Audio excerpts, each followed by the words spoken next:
Welcome to Altar. This is my new course, and I'm taking you through my new life in Paris. And I'm also, traveling on those different places that have different energies. They are steeped in myth, in history, in paradigms, in patriarchy. There's so much, and I'm gonna take you to some Christian places, although it's always going to be about the curiosity and the word, the name of the class is altar, which is this. An altar is that table, which is in the middle of the church. But it's also a space where, like here, my desk, where I profess my love and my studies and my energy to something bigger than me. So, welcome to Altar. And the sun is coming. Yes, look at that. Welcome to Altar.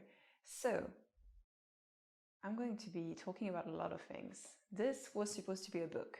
So, I wrote this book and I have so many lectures, so many things, so many tidbits, post-its, a whole scientific, and word, language, linguistics, a lot of different studies on sleep, meditation, praying, gene keys, human design, and so much things. And that was supposed to be a book. And they told me it should be videos. So I'm listening. So I've got weeks and weeks of content. I've got so much things that I want to share with you. So first, hi, I'm Capucine. I'm French. I used to live in Turkey, Istanbul, and I'm a Reiki master teacher. So if you followed my course, Multidimensional Guide, where you've been learning Reiki 1, 2, and Master with me, you've seen me take you through different streets and different areas in Istanbul, Turkey, and around the Mediterranean Sea, where I took you next to the waves and I was wearing little t-shirts because it was summer and now it's winter.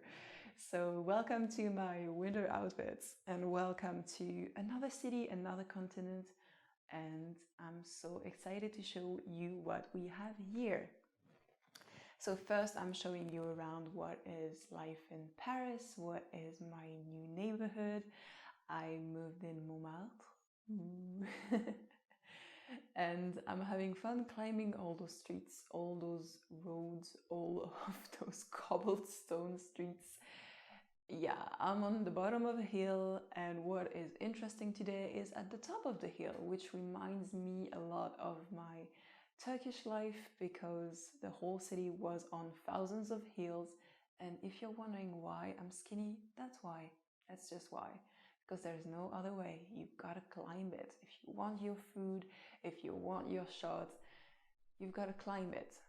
I hope that after all of this time and all of those years climbing hills that I someday remember to carry a water bottle with me, but alas, that kind of synapse has not happened in my brain yet. It will. Let's have some trust and belief in me. So right now I'm taking you to Sacré-Cœur. Sacré-Cœur is a Sacred Heart, that's the name, Sacred Heart, and it's a beautiful church, quite new, and it's on top of the only hill that we have in Paris. Thank God for that. I live just at the bottom of that only hill, but you have a beautiful view. So here comes all of the French cliche, the little pub, the little bar, the tourists, the painters. Yeah, that's an interesting one.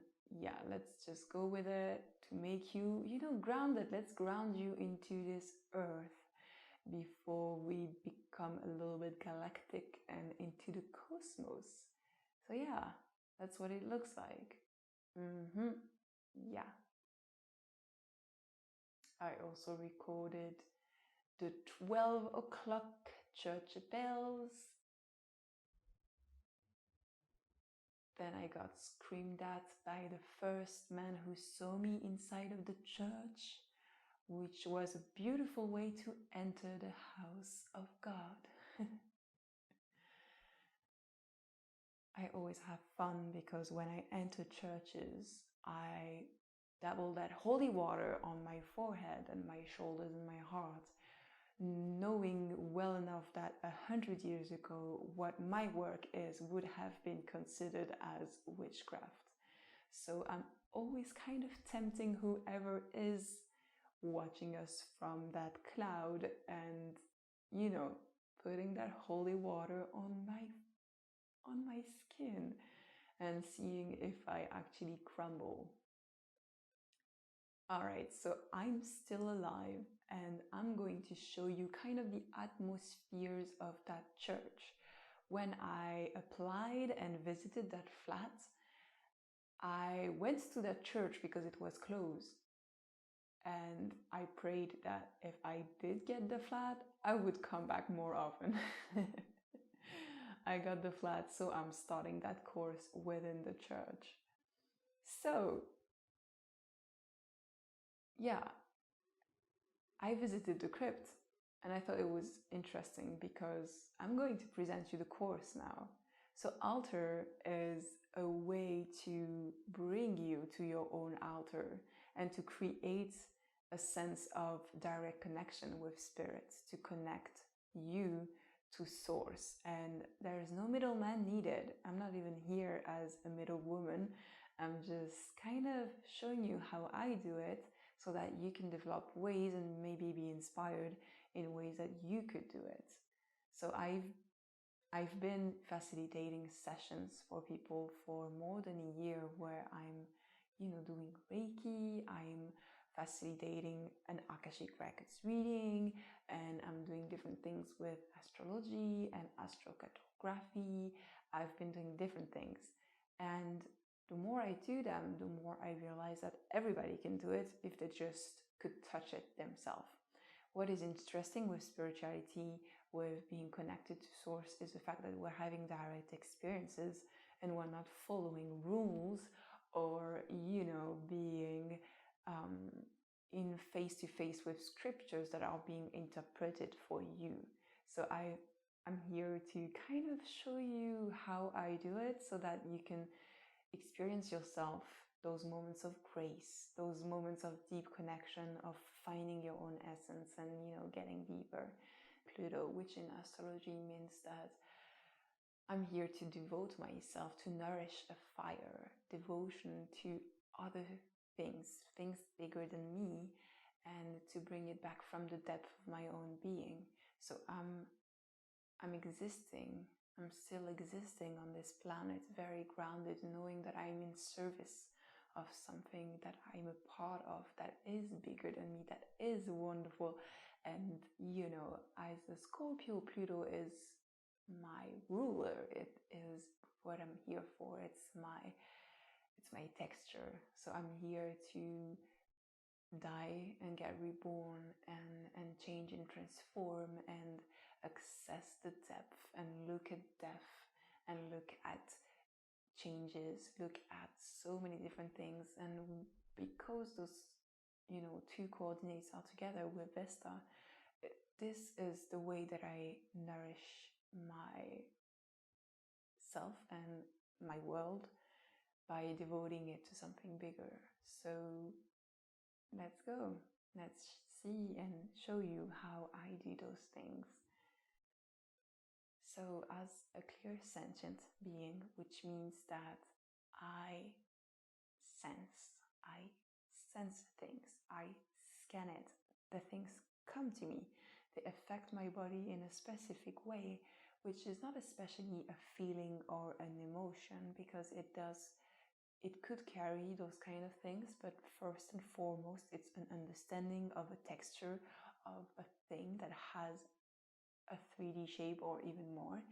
So I'm being kind of subject to different vibrations and frequencies that for me is the way that I get intuition and contact from my guides and from the masters, teachers and loved ones of the records or different things. This is the way that I understand, and for me it's truth. It's a very potent thing. For you and for others, it could be a clear knowing, a clear essence, or it could be a clear cognizance. It could be a clear voyance. You can see the shapes, the things. You could have clear audience where you could hear definite music or voices or sonars, echoes, beeps, different things that are in the realm of audition. And for others, it's clear taste. So from the taste, you can understand different things. Out of the blue, you could taste a specific soup that your grandmother was making you, and then you know that she's around. Or we also have the clear with the nose, where you can smell things in a different way. So I have a little bit of the shapes of different things as well. I have the clear knowing, I have the clear audience, and definitely sometimes I see things, but it's more like a seeing inside of my mind that from my eyes, which is something that get lost a lot. People think that we're actually seeing from the eyes, and then they think that they do not see. But for me, I do have visual pictures coming in my brain or within my dreams or within different trance. But it's what my physical eyes see as far as energy is different dots or different orbs or different auric fields. But I do not see ghosts with my eyes. I see them with my third eye, which is something that happens when I'm actually really relaxed and I'm going to have a nap. I do have a lot of dead people coming in to kind of knock on my door and share a joke or two. So anyway, if you've been called to this work and you've been called to this course, it is that you have a mission. You are important. You are needed for this big work that we're doing on the planet. Yes, I just sneezed. Sneezing is very it's part of energy. It's part of releasing the energy. So you are important. You are important just as me. And trust me, I have difficulty to understand that and to tell myself that I am important and I do have a mission and there's something that I'm here to do. Yeah, I know it's we're all like this. All the people that you watch online, all the people that you listen to, they're all humans. And depending on how you see them, they're still just humans. So for me, it's still very strange to know that I've been guided to do this work and I am doing it now, and it might mean that I'm good at it. Or it might mean that it will have an effect on you or others watching. So invite your friends. But yeah, so Alter is going to show you for different modules how to reconnect to your essence, how to just directly jump into who you are. So if you are interested in energy healing, you should go and do my first course, which is Multidimensional Guide, my Reiki school. It's on my website at www.capucinef.com. The links are below. But yeah, I'm doing that course every month. So you can join in, have your attunement ceremony, and go through the different levels of Reiki 1, 2, and Master, and then learn how to do this energy healing on you, because I will oftentimes give exercises and kind of show you ways to do certain things. And if you have the grounds and the foundation of this course, it will help you to follow up with that one, our course right now. So talking about clear sentience is a way to show you that when I'm traveling to places like the Sacred Heart in that church, I'm feeling things. I'm feeling interesting things, and they kind of take over and show me ways in which, I'm still here to learn things. And when I went down to that crypt, I was very interested by what was happening, because that was creepy. It was really creepy. So yeah, let's just show you around, show you what's happening. All right.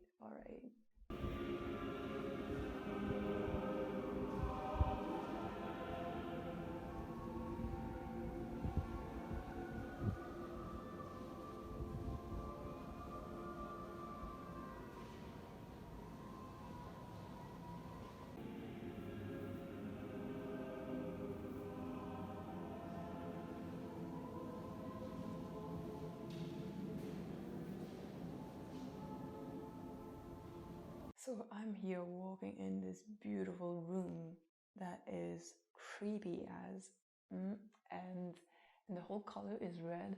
I mean, I'm in a crypt. I'm below the ground, below a church. And now what you're doing is putting really strange records of Christians singing and putting on those lights. Yeah, okay. I was okay when we had people around, but at some point I ended up alone and I was not laughing.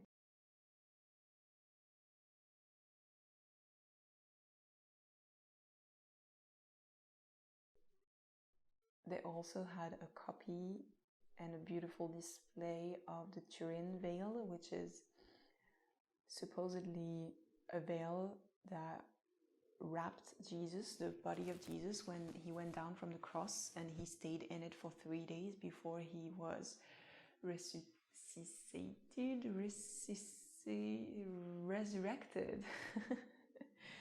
And they kept this relic for centuries, and when they took a photo of it in the late 19th century, they saw that with the negatives, with the technology of photography, which understands light in a way that differs from the human eye, that there was an image that was invisible to us, but that was visible through the negative. There was an image which was a face and the shape of a body, and they decided to put that in a dark room, in a crypt, in front of me, who cannot even see that image on Google without being afraid. And now here I am. That was a copy, so the energy was not something that affected me, I guess, but the rest did.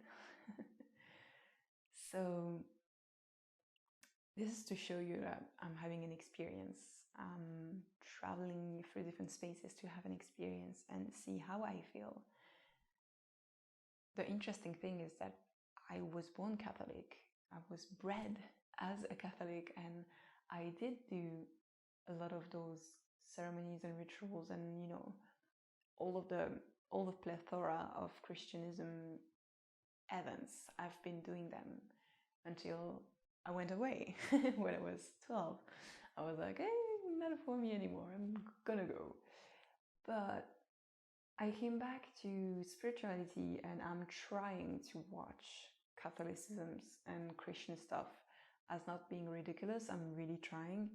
And I'm trying to not joke about it as a teenager, because I left when I was a teenager. But I was really devout, actually. I was really in love with Jesus and all of those things. But it didn't connect with me. It made me afraid more than anything. Something within that energy made me afraid. And today, as I sat in that church and I watched sisters sing, there was a few sisters and they were singing. It was beautiful.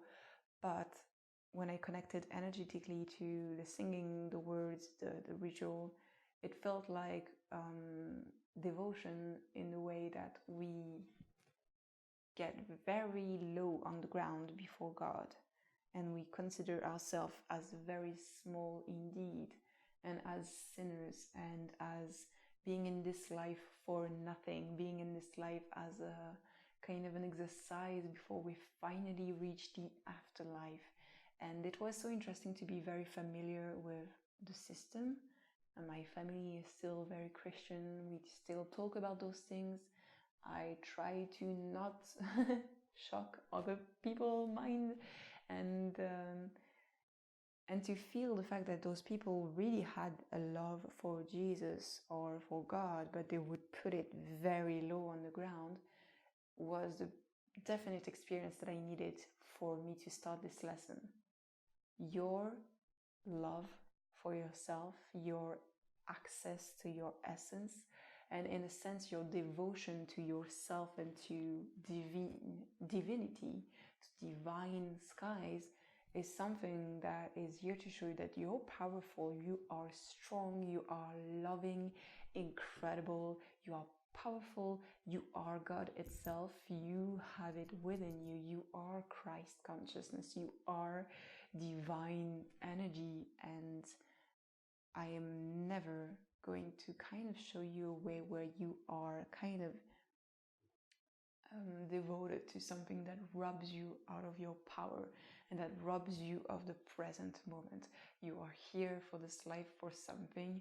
The life that is here right now is not something to forego or to suffer in silence. We are here to feel connected to ourselves, to our values, to integrate our beauty so that we can live a good life starting now and not depending on a belief that something happens after your death. So this course is here to show you different ways in which you can start having an amazing, incredible experience right now by connecting inside instead of connecting outside or to others. And we're not robbing you of your power, we're actually letting you capture all of the different parcels of yourself, doing shadow integration and all of the things that I do so that you can become your complete self, your integral self. You can become the altar itself, but also the devotee and the devotion itself and the divine entity. So we're kind of here to show you all of those beautiful ways, and looking forward to letting you become experts in who you are and reanimate that fire so that you're always having an amazing experience